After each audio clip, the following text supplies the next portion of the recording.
The Vorthak warship dominions will cut through the void like a blade of dark steel, its angular hull bathed in the cold silver-purple glow of its own energy cores. The vessel was a masterpiece of brutal efficiency, every edge sharpened for war, every system honed for conquest. It had been centuries since the Vorthak High Command had encountered a species worth their attention. And now, they had found him, deep within the ship's armored vaults, suspended in a cryogenic chamber older than some star systems, lay a relic of a forgotten war. The stasis pod was human in design, crude by Vorthak standards, yet stubbornly functional. The frost-rimmed glass revealed a figure inside, clad in the tattered remnants of a military uniform, his face locked in an expression of grim determination. Vorthak, High Commander of the 7th Conquest Fleet, loomed over the pod, his armored fingers tracing the frost-laden surface. His mandibles twitched in distaste. "This is what they sent us to retrieve. A frozen corpse, Gromnak." The lead xenobiologist adjusted the scanner in his clawed grip, the device humming with harsh violet light as it mapped the human's vitals. "Not a corpse, Commander, merely dormant." The readings flickered across the display. Slow, impossibly steady heartbeats, neural activity like embers waiting to flare. His body has adapted to the cryostasis, enhanced cellular repair. His kind were always resilient. But this. Vorthak exhaled through his nasal vents, the sound a metallic hiss. "Wake him," Gromnak hesitated. "The protocols are irrelevant," Vorthak interrupted. "The High Command wants answers. This human fought in the last war against us. If he knows anything about their lost colonies, their hidden strongholds, we will extract it." The scientist obeyed, his manipulators dancing across the pod's control interface. The chamber hissed as the fluid drained, the temperature rising in increments. Frost melted into rivulets, tracing the contours of the human's face. Then, movement, a twitch of fingers, a slow, deliberate breath. The human's eyes snapped open. Vorthak took an involuntary step back. He had seen warriors before, had broken them, executed them, watched them beg for mercy. But this was different. The human's gaze was aware, sharper than it should have been after centuries of sleep. He inhaled deeply, his lungs expanding as if testing the air, then exhaled in a controlled stream. His fingers flexed, tendons reawakening with eerie precision. Gromnak's scanner spiked. "His metabolic rate is stabilizing too quickly. This isn't natural." The human sat up in one smooth motion, his muscles responding as if no time had passed at all. His eyes locked onto Vorthak, and for the first time in decades, the Vorthak commander felt the cold prickle of something unfamiliar. The human's lips curled, not in fear, not in submission, in recognition. "You," he said, his voice rough but unwavering, "are not who I expected." Vorthak's spines bristled. "You will answer our questions, human." The man tilted his head, studying the chamber, the guards, the weapons trained on him. Then he smiled. "You first." And in that moment, Vorthak realized, they had not woken a prisoner. They had woken a predator.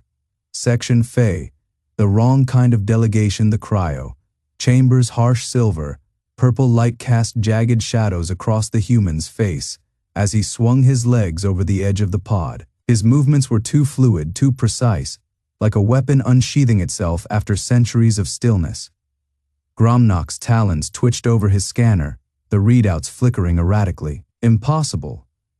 Human physiology should have been sluggish after prolonged sleep, muscles atrophied, neural pathways fragmented. Yet this one moved as if he had merely closed his eyes for a moment. His bare feet touched the cold alloy floor without hesitation, his posture straightening with the ease of a soldier falling into formation. Vorthak's secondary eyelids flicked shut for a fraction of a second, an instinctive Vorthak response to perceived threats. His spines flared along his forearms, the dark steel plating of his combat suit humming as his targeting systems locked onto the human's vital points. The chamber's air tasted metallic, charged with the ozone crackle of active weaponry. The human ignored it all. His gaze swept the room, lingering on the pulse rifles trained at his chest, the violet energy coils glowing along the walls, the armored bulkheads etched with Vorthak war glyphs. He inhaled again, nostrils flaring as if scenting the air. Then, slowly, deliberately, he rolled his shoulders and cracked his neck. The sound was like gunfire in the silent chamber. Gromnock's voice was a strained hiss. "Commander, his bio signs." Vorgel didn't need the scanner to tell him what his instincts already screamed. The human's heart rate was steady. His pupils were dilated, but not with disorientation, with focus. He wasn't just awake, he was ready. The human's smile didn't reach his eyes. "You're wasting time." His voice was rough, but the words were clear, deliberate.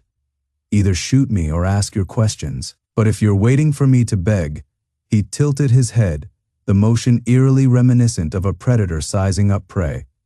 "You brought the wrong delegation." A ripple of unease passed through the Vorthak guards. Their rifles didn't waver, but their talons tightened on the triggers. This wasn't how this was supposed to go. Captives woke confused, disoriented. They babbled, they pleaded. They didn't smile. Vorgel's combat HUD flickered with threat assessments, each more alarming than the last. The human's muscle density was higher than baseline records suggested. His neural activity spiked in patterns that matched Vorthak battle, trance states, and his temperature cold, too cold. Cryo-sleep should have left him shivering. Instead, his skin radiated a controlled chill, as if his body had adapted to the freezing stasis rather than suffered through it. Gromnock's scanner suddenly shrieked a warning. The human's head snapped toward the sound, his pupils contracting into pinpricks. For the first time, Vorgel saw it, a flicker of silver deep in the human's irises. Not a trick of the light, not a reflection, something embedded. The human exhaled, long and slow. And when he spoke again, his voice was different. Sharper, hungrier. "Let's try this again." He took a single step forward. The guards' rifles jerked up in unison. "You wanted to study me." Another step. The deck plating groaned under his weight. "So study me." And then the lights went out. The chamber plunged into darkness, but not silence. Because in the black, something laughed. The darkness lasted only 3 seconds. But in those 3 seconds, the universe changed. Vorgel's combat implants flared to life, flooding his vision with tactical overlays, heat signatures, motion vectors, threat assessments. His warriors reacted with flawless precision, their rifles sweeping the blackness in overlapping kill zones. Yet none of it mattered, because the human moved. Not the sluggish, disoriented stumble of a creature fresh from cryo sleep. Not the desperate lunge of prey cornered by predators. This was something else. This was hunting. Gromnock's scanner exploded first. A burst of violet sparks as the device overloaded in its own casing. The scientist recoiled, his chitinous plates rattling in alarm. Then came the sound of rending metal, a shriek of stressed alloys as the human tore free from his restraints. Vorgel's targeting reticule painted the human silhouette. Just in time to see the impossible. The human's eyes burned, not metaphorically, not some trick of bioluminescence.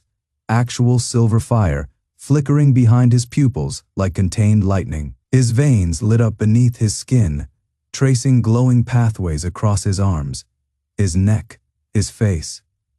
The chamber's emergency lighting caught the edges of it, casting jagged shadows that made the human look less like a biological entity and more like a weapon that had woken up. Then the lights returned, and the human stood exactly where he had been before, as if nothing had happened. The guards didn't lower their rifles. Their talons twitched against triggers, their carapaces humming with the instinctive need to eliminate the threat before them. Vorgel raised a claw, halting them, because the human was smiling, not in triumph, not in defiance, in recognition. You see it now, don't you? His voice was different, deeper, layered with something that vibrated at the edge of hearing. You thought you were dissecting a relic, a frozen corpse from a dead war. He flexed his fingers, the air around them warped. A heat, haze distortion that shouldn't have been possible in the ship's climate, controlled environment. But we didn't just survive the long sleep. His eyes locked onto Vorgel's. We evolved in it. Gromnock's mandibles clicked in frantic analysis, his remaining instruments whirred, struggling to reconcile the data. The human's vitals weren't stabilizing, they were escalating. Heart rate climbing, neural activity spiking, muscle density fluctuating in ways that defied known biology. And the silver in his veins, not nanites, not cybernetics, something older. Vorgel's combat protocols screamed at him to act, to neutralize the threat before it fully awakened. But something deeper, something primal, whispered a different warning. This is not prey.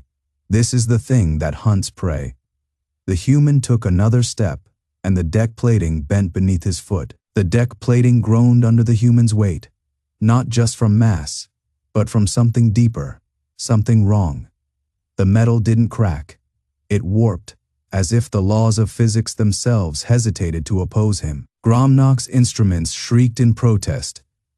The human's biosignatures weren't stabilizing. They were transforming.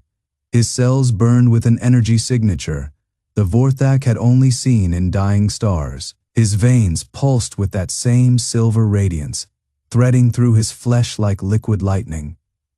Vorgel's combat instincts screamed. His neural augments cycled through threat assessments, each more catastrophic than the last. The human wasn't just awake, he was adapting, and he was smiling, not the bared teeth of a predator, not the snarl of a cornered beast. A slow, deliberate curve of lips, the expression of a man who had just realized he held all the cards.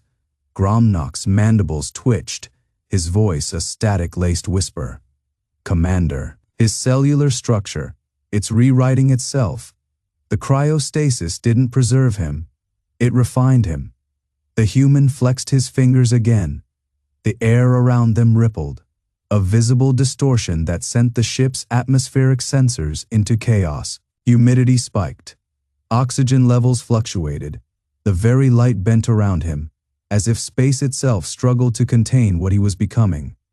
Vorgel's grip tightened on his plasma caster. His people had waged wars across star systems. They had glassed planets, broken empires, and crushed rebellions beneath their armored boots. This was something else. The human took another step. The deck groaned.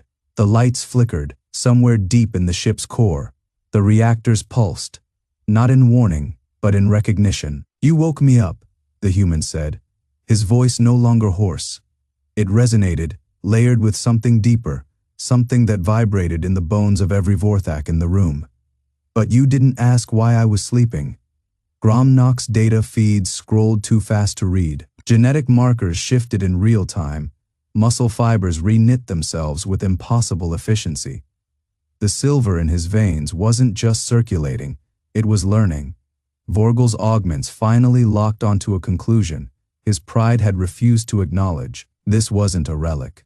This was a weapon, and it had just remembered how to fire. The human exhaled. The air crackled. Then the lights went out. Not a power failure, not a systems crash, a consumption. The darkness didn't just fall. It lunged, swallowing the chamber whole. For 3 heartbeats, there was nothing but the sound of breathing. When the emergency luminescence flickered back on, the human stood exactly where he had been. But the deck plating around him was gone. Not melted, not torn, and in his eyes, the silver had spread. Section Fe. The fine print, the emergency luminescence, painted the chamber in jagged violet stripes, casting long, trembling shadows across the Vorthak warriors. Their silver-purple armor, usually a symbol of unbreakable dominion, now reflected only the thing standing at the center of the room. No, not just a human. Gromnock's neural interface screamed with alerts. His scanners, designed to dissect lesser species down to their atomic structure, now recoiled from the readings. The man's cells weren't just regenerating, they were rewriting themselves, shedding biological limitations like an old skin. The silver threading through his veins pulsed in time with the ship's own power core. As if recognizing a kindred energy, Vorgel's combat augments cycled through threat assessments, each more catastrophic than the last. His mandibles twitched, a subconscious reflex his species hadn't needed in millennia. The deck plating hadn't just been destroyed. It had been unmade, reduced to a perfect smooth void beneath the human's boots. Like something had eaten it. The human tilted his head, a gesture so simple, so animal, yet it sent a ripple of instinctive terror through the Vorthak ranks. His eyes, no longer just eyes, gleamed with liquid metal, reflecting the chamber not as it was, but as something else. Something older. Gromnock's voice, when it finally came, was a static, laced whisper. "Commander!" His cryopod. The systems weren't failing. They were feeding him. Vorgel didn't respond. His gaze was locked on the human's hands. The fingers flexed, slow and deliberate, as if testing the air itself. With each movement, the shadows leaned toward him, drawn like iron to a magnet. Then the human spoke. "You should have left me sleeping." The words weren't just sound. They resonated in the bones of every Vorthak in the room, vibrating at a frequency that bypassed auditory receptors entirely. The translation matrix in Vorgel's helm shorted out, overloading with recursive meaning. The phrase wasn't a warning. It was a condition. The ship's AI, a brutalist construct of military-grade logic, suddenly fractured into panic. Containment protocols activated without command, slamming emergency bulkheads shut across the sector. Power rerouted from weapons, from engines, from life support. Everything poured into the chamber's suppression field. The Vorthak didn't need scans to know the truth. Their own systems were trying to cage them inside with it. The human took a step forward. The deck didn't just tremble, it flinched. Gromnock's data feeds collapsed into a single screaming line of text. "Subject is consuming localized reality." Then the lights failed again. This time, they didn't come back. Section Phi. The discovery phase, the darkness was not empty. It breathed Vorgel's neural interface, flickered, feeding him fractured glimpses of the chamber through the dying sensors of his battle. Armor. The human. No, not human. Not anymore. Stood motionless at the center of the room, its silhouette warping the air like heat distortion over molten steel. The cryopod's shattered glass lay at its feet, each shard vibrating at a pitch that made Vorgel's mandibles ache. Gromnock's voice crackled through the comms, stripped of its usual clinical precision. "Commander, the containment field." Vorgel already knew. The suppression barrier wasn't just failing, it was being digested. The ship's AI had rerouted Phi of available power into holding the chamber in check. But the energy signatures didn't dissipate or overload. They vanished, siphoned into the thing that had once been a man. The human shadow stretched unnaturally long, its edges fraying into the walls, the ceiling, the very air itself. Then it moved, not with the clumsy organic gait of a flesh and blood creature, but with the terrible precision of something that had learned to walk between the atoms of the world. One moment, it stood at the cryopod's wreckage. The next, it loomed over Gromnock's trembling form, close enough that the scientist's bioscanner overloaded and died in his claws. The human's eyes were wrong, not the color. Though the pupils had bled out into the sclera, leaving twin voids that drank the light. But the focus, it wasn't looking at Gromnock. It was looking through him, as if the Vorthak were a stain on some greater design only the human could see. "You woke me." The words weren't spoken. They unfolded inside Vorgel's skull like a virus, bypassing language centers entirely, and imprinting meaning directly into his hindbrain. The ship's translation matrix had failed, because no algorithm could parse intent this pure. Gromnock tried to step back. His boots skidded on the deck. No, not skidded. Stuck. The floor plating had softened beneath him, its alloy flowing like liquid around his talons. The human hadn't raised a hand, hadn't activated any visible weapon. Reality itself was bending to its will. Vorgel's combat instincts screamed at him to fire. His plasma caster was still live, its targeting reticule locked onto the human spine. But his trigger claw wouldn't obey. Some deeper primal part of him understood. This wasn't a fight. This was an audit. The human turned its head, those abyssal eyes fixing on Vorgel. The commander's armor seals hissed as his sweat flash boiled inside the suit. "You don't belong here." The ship groaned in response. Conduits ruptured along the ceiling, spilling silver-purple plasma in slow, viscous arcs. Except the energy didn't fall. It curved, drawn into the human's outstretched palm like iron filings to a magnet. The light pooled there, swirling, compressing, until it collapsed into a single, perfect sphere of incandescent violence. Gromnak made a sound no Vorthak throat should have been able to produce. The human closed its fist. The sphere screamed. When Vorgel's optics rebooted, the human was gone. The chamber stood intact, the suppression field humming at full strength, the cryopod's wreckage neatly stacked in a geometric pile at the center of the room. Only one thing had changed. Gromnak's left arm was missing, not severed, not burned away. The stump was smooth, sterile, as if the limb had never existed. The scientist stared at it, his mandibles working soundlessly. Vorgel's comms crackled to life. It was the bridge. "Commander, the human, he already knew. Somewhere aboard the Dreadfang, in the dark between bulkheads, the thing they had awakened was learning. And it was hungry. Section Fey, default judgment. The Dreadfang had never known fear. Its corridors, forged from gunmetal alloys and threaded with violet energy conduits, had been designed to intimidate. Its architecture was a weapon, sharp angles, exposed power nodes, the constant thrum of plasma reactors vibrating through the deck plates like a predator's growl. The Vorthak had built it to be a fortress, a blade aimed at the throat of the galaxy. Now it flinched.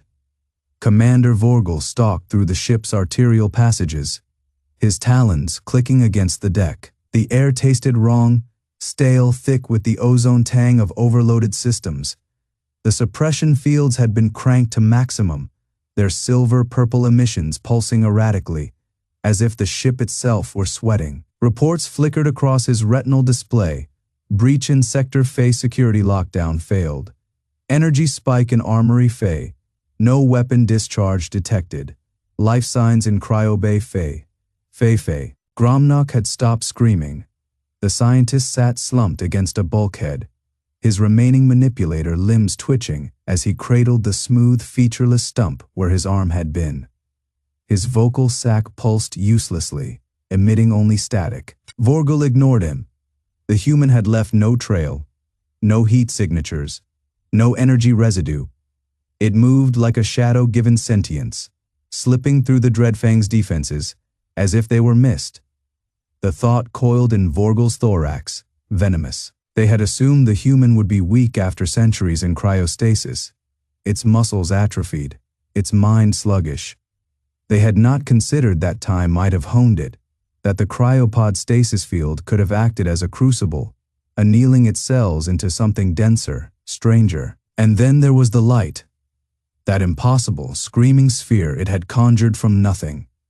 Vorgel's mandibles tightened. The Vorthak Dominion had dissected 100 species, cataloged their weaknesses, their limits. They had never encountered a creature that could unmake matter with a thought. A chime sounded in his auditory receptors. The bridge. "Commander." The voice was strained. "We've lost contact with the forward turret batteries. The systems are intact. The crews are just gone." Vorgel didn't respond. His secondary eyes flicked to the security feed on his display. The screen showed an empty corridor. Then, for a single frame, a silhouette. Its outline blurred, as if reality stuttered around it. The feed cut to static, Somewhere deep in the ship's superstructure, a power conduit detonated, bathing the hallway in actinic violet light. The Dreadfang shuddered, its reactors groaning under the strain. Vorgil activated the ship-wide comm. All units arm plasma cutters, set disruptors to maximum yield. A pause, then quieter. Assume the human is already behind you. In the darkness between the reactors, something smiled. Section Fey, contempt of court. The Dreadfang had been built for war. Every corridor, every bulkhead, every pulse of its silver. Purple energy cores designed to project absolute dominance. But now, as the ship's emergency lighting flickered in jagged intervals, the vessel felt less like a fortress and more like a tomb. Vorgil's claws flexed against the command console, the dark steel surface groaning under the pressure. His secondary eyes swept across the tactical display, where entire sections of the ship blinked out of existence, one by one. Not destroyed, not disabled, erased. The human wasn't just hunting them, it was editing them from reality. A chime, urgent, shrill, pierced the silence. Gromnock's voice crackled through the comm, the scientist's usual arrogance stripped bare. Commander, the cryo chamber, it's been breached. The stasis field is, a sound like glass shattering, then static. Vorgil didn't hesitate. He moved, his armored boots striking the deck with the precision of a predator. The lift systems were offline, so he took the maintenance shafts, the narrow passages lined with humming power conduits that cast his shadow in fractured violet. His disruptor pistol was already charged to lethal levels, its barrel emitting a low, dangerous whine. He found Gromnock in the cryo. Lab, though, found was too generous a word. The scientist was alive, barely, his carapace pressed against the shattered remains of the stasis pod, his primary eyes wide, with something Vorgil had never seen in a Vorthak before. The pod itself was empty, its reinforced glass not broken but dissolved. The edges smooth as if they had never existed. The monitoring consoles were worse, their screens dark, their surfaces pitted with perfect, geometric holes, as though something had taken bites out of reality itself. Gromnock's voice was a whisper. It woke up, and it remembered. Vorgil didn't ask what he meant. He already knew. The human Colonel Rachel Davis, according to the fragmented data logs, hadn't just been in stasis. She had been trapped there, her consciousness stretched across centuries, her mind folding in on itself in the endless dark. And now that she was free, she wasn't just a soldier. She was a consequence. A sound echoed through the lab, a footstep, but wrong, out of sync with the world. Vorgil spun, his pistol raised, just in time to see the air warp near the doorway. Then, for less than a heartbeat, a silhouette. Its edges blurred, as if it existed in the spaces between seconds. Gromnock made a choked noise. It's learning. The lights died. When they flickered back on, the human was gone. But the walls weren't. Where she had stood, the bulkhead was missing. A perfect human-shaped void carved into the metal, the edges glowing faintly with residual heat. Beyond it, the ship's innards were visible, conduits, wiring, all severed cleanly as if by a blade that cut dimensions instead of matter. Vorgil exhaled, his pulse roaring in his veins. The Dreadfang had been built for war, but the human, she had been built for vengeance. Section Fey. They built her to remember. The Dreadfang's alarms wailed through the corridors, a shrill, panicked cry that clawed at the edges of Vorgil's nerves. The ship's AI had already locked down the sector, sealing bulkheads with the heavy thunk of reinforced alloy, as if that would stop her. Gromnock's claws trembled over the console, his usually precise movements now erratic. The holographic display flickered, struggling to track the human's path through the ship. She moved like a ghost, slipping through security grids, as if they were nothing more than mist. "She's not just fast," Gromnock muttered, his voice raw. "She's rewriting the rules." Vorgil clenched his fists. He had seen warriors before, species bred for war, engineered for slaughter. But this This was something else. The human wasn't just fighting, she was unmaking them. A proximity alert blared, the display flared red, then shattered into static. Gromnak recoiled. Shez in the systems. Vorgel didn't wait. He grabbed his pulse rifle and moved, his boots pounding against the deck as he sprinted toward the armory. The corridors twisted around him, their silver-purple plating now a maze of potential ambush points. Every shadow seemed to breathe. Every vent hummed with unseen movement, a whisper of displaced air. He spun, rifle raised, just as the ceiling ripped open. Colonel Rachel Davis dropped into the corridor before him. Her landing silent, her stance coiled. The dim emergency lights caught the edges of her armor, revealing not the sleek, polished plating of Vorthak design, but something older, something brutal. Her helmet was gone, her face exposed, and her eyes. Vorgel had seen death before. He had dealt it, commanded it, reveled in it, but her gaze was something else entirely. It wasn't fury. It wasn't hate. It was recognition. She remembered. The cryopod, the experiments, the centuries of silence. Now she was awake. Gromnak's voice crackled through the comms, frantic. Vorgel the Dreadfang's core.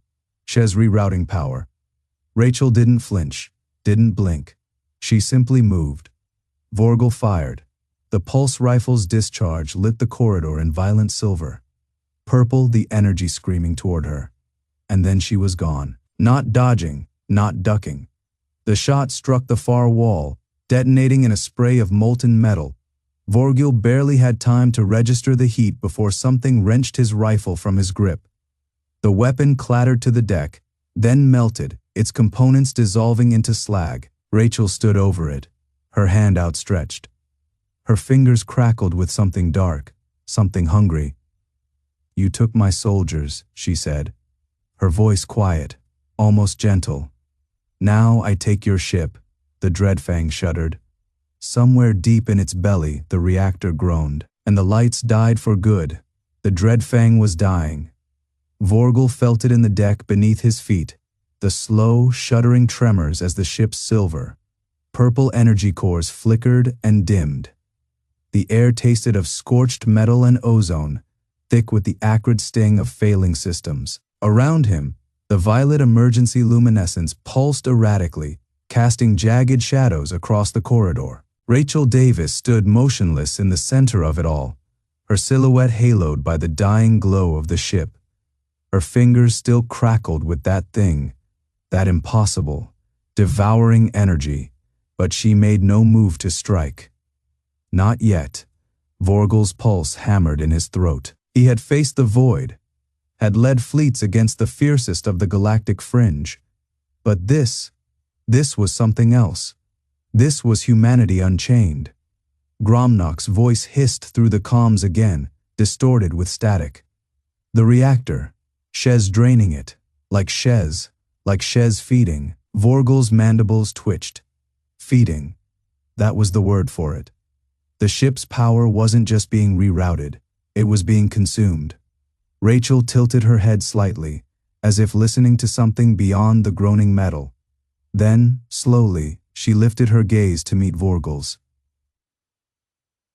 "You had a choice," she said. Her voice was calm, almost conversational. "You could have left us in the dark, could have let us sleep." A tremor ran through the deck. Somewhere in the distance, a conduit burst, spewing molten alloy across the bulkhead. "But you woke us up." Vorgel's claws flexed. He had no weapon, no backup, no time. He forced his voice steady. "What do you want?" Rachel didn't answer immediately. Instead, she turned her palm upward, and the dark energy swirling around her fingers coalesced into something solid. A single, stark insignia, the crest of the old Terran Accord. "I want you to understand," she said, "that this isn't revenge." The ship groaned again, deeper this time. The lights flickered once, twice. Then, with a final, shuddering gasp, the Dreadfang's core went silent. The darkness was absolute. For a heartbeat, there was nothing. A single piercing chime, Vorgel's neural uplink flared to life, flooding his vision with data. A transmission. Incoming. He didn't need to open it to know what it was. Across the blackened corridor, Rachel's eyes gleamed in the dark. "That," she said softly, "is a settlement offer." The transmission unfurled in his mind. Vorgel's breath caught, because it wasn't a demand, it was a warning. And somewhere, deep in the void beyond the dying ship, something vast and ancient stirred. Section Fe. Pro bono. The silence in the ruined corridor of the Dreadfang was thick, suffocating, a vacuum where sound itself seemed to have been devoured. Vorgel's neural uplink pulsed with the transmission, its data unfolding like a blade being unsheathed. Surrender. But it wasn't the words that coiled around his spine like ice. It was the signature, not a name, not a rank. Terran Accord Legal Codex, Section Fe Active Jurisdiction, Fe Present. Gromnock's claws twitched, his bioscanner flickering erratically as it parsed the archaic encryption. This is impossible," he rasped. "That era predates even the first expansion wars. No human legal system from that time could still be." A low, resonant hum cut through the darkness. From the shadows behind Rachel, something shifted. Clad in the remnants of a uniform so old its insignia had faded to ghostly outlines, his skin was pale, stretched too tight over sharp bones, as if time itself had forgotten to finish consuming him. His eyes were wrong, not the warm brown or blue of baseline humans, not even the augmented glow of Rachel's neural implants. They were black, pupils dilated so wide, they swallowed the sclera voids that drank in the dim light and gave nothing back. Vorgel's combat instincts screamed. This was no soldier, no officer. This was something older, something hungry. The figure stepped forward, movements too smooth, too precise, as if his joints had been oiled by centuries of stillness. His voice, when it came, was a dry rasp, the sound of a tomb being unsealed. "Article Fe, subsection Fe," he said. "Unilateral ceasefire protocols." Rachel didn't flinch, didn't turn, but her fingers flexed, just once, against the grip of her sidearm. Vorgel's neural feed blared warnings, biometrics, spiking, energy signatures flaring in patterns his database had no reference for. The air around the figure warped, as if reality itself strained to contain him. Gromnock's scanner shattered in his grip, its display overloading with a single repeating glyph. Cognitohazard detected the figure tilted his head, a predator considering prey. "You woke me," he said. The lights died, not flickered, not dimmed. In the suffocating dark, something moved. Vorgel's last coherent thought, before the screaming began, was that the humans had lied. They hadn't brought a lawyer. They'd brought the law. Section Fe. The verdict: the darkness was absolute, not the absence of light, the consumption of it. Vorgel's ocular implants, engineered to pierce the void of deep space, registered nothing. No thermal signatures, no energy trails, just the suffocating press of blackness, thick as liquid, swallowing every wavelength his sensors could parse. Then came the screaming, not from the humans. From his own kind. The sound was wrong. Wet, guttural, cut short in bursts, like a comms channel being severed mid-transmission. His neural feed lit with frantic alerts, vital signs, flatlining, armor integrity breached, weapons systems failing in cascading sequences. Something was moving through his ranks, not hunting, harvesting.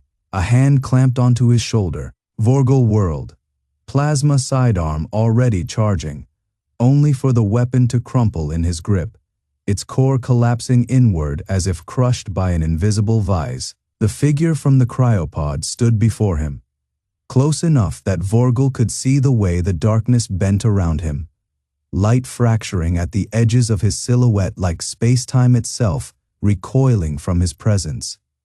The human's eyes were open now.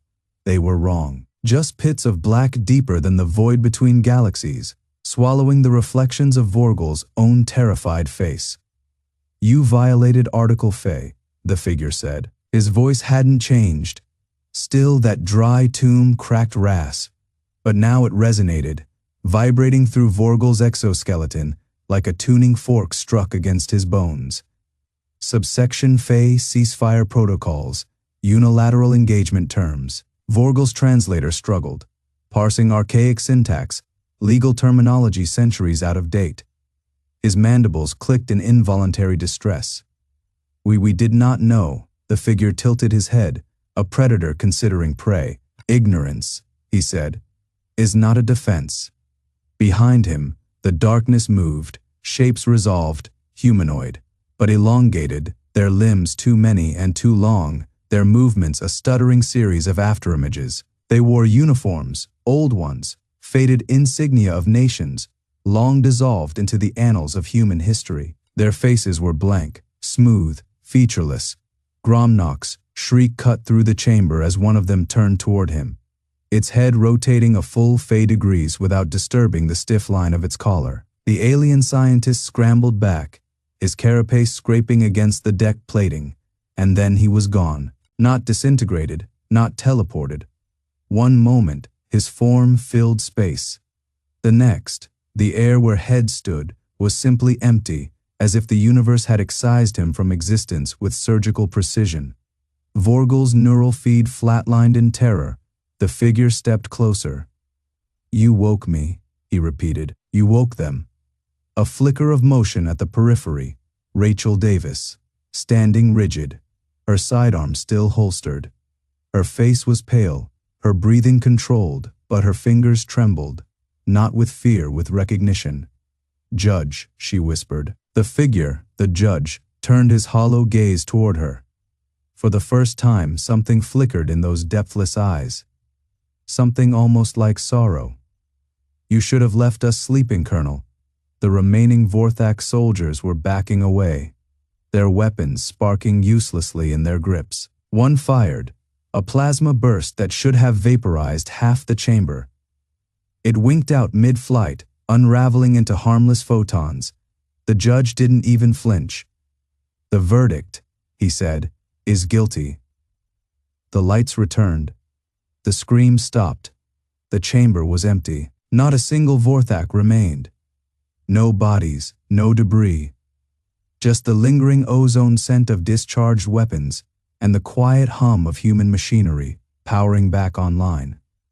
Rachel exhaled, slow, deliberate. Behind her, Corporal Kim swallowed hard. What the hell was that? She didn't answer, because the judge was still there, and in the silence, the ancient cryopod's display flickered once before resolving into a single line of text, a designation, half erased by time, now glowing faintly in the dim. Judicial protocol. Active.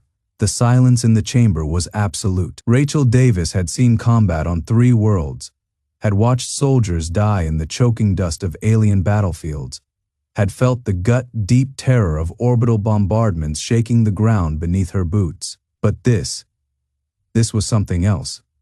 The judge stood motionless, its form flickering at the edges like a hologram struggling to maintain coherence. The air around it warped subtly, as if reality itself hesitated to touch it.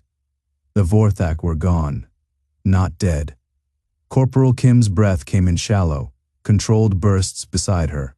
His fingers twitched near his sidearm, a useless reflex, but a human one. Rachel didn't blame him. Every instinct screamed at her to move, to fight, to do something. But the judge's presence was a weight pressing down on the chamber, a force that made even breathing feel like defiance. Gromnock, the Vorthak scientist, had collapsed against a console, his armored limbs trembling. His vocal sac pulsed erratically, a sign of distress in his species. His claws scraped against the metal as he tried to push himself upright, but his strength had abandoned him. His eyes, those cold reflective orbs, were locked on the judge with something Rachel had never seen in a Vorthak before.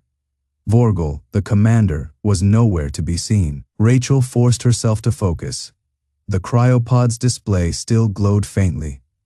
The words, "Judicial Protocol," active, pulsing like a heartbeat.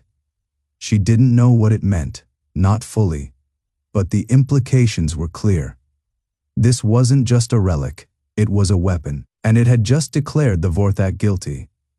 The judge turned its head, slow, deliberate, and regarded her. There was no face, no discernible features beneath the hood, just darkness and the faintest suggestion of something watching from within. Rachel's skin prickled. It wasn't scanning her, it was assessing. A sound, a whisper of static, like an ancient transmission struggling to resolve. Designation recognized. The voice wasn't mechanical. It wasn't even entirely human. It was layered, as if spoken by 100 throats at once, some young, some old, some broken. Rachel's pulse hammered in her throat. Colonel Rachel Davis, United Earth Defense Forces. Authorization confirmed. Kim made a choked noise beside her. "It knows you." She didn't answer. The judge stepped forward, and the chamber's lights dimmed in response, as if the ship itself was bending to its will. The air grew heavier, thick with the scent of ozone and something older, something like burning metal and old parchment. Gromnock let out a low, keening sound. His claws dug into the floor plating, leaving deep gouges in the alloy. He was trying to speak, but his vocal sac spasmed uselessly. The judge ignored him. Primary directive, preservation of human sovereignty. Rachel's breath caught. The judge tilted its head, and for the first time, she saw the faintest outline beneath the hood. Not a face, but the suggestion of one, shifting like smoke. Secondary directive, enforcement of judgment upon aggressors. The words hung in the air, heavy with finality. Then the judge turned toward the chamber's exit, and the doors slid open without command. Beyond them, the ship's corridors stretched into darkness, and somewhere in that darkness, the remaining Vorthak were waiting. Rachel exhaled. The verdict had been delivered. Now came the sentence.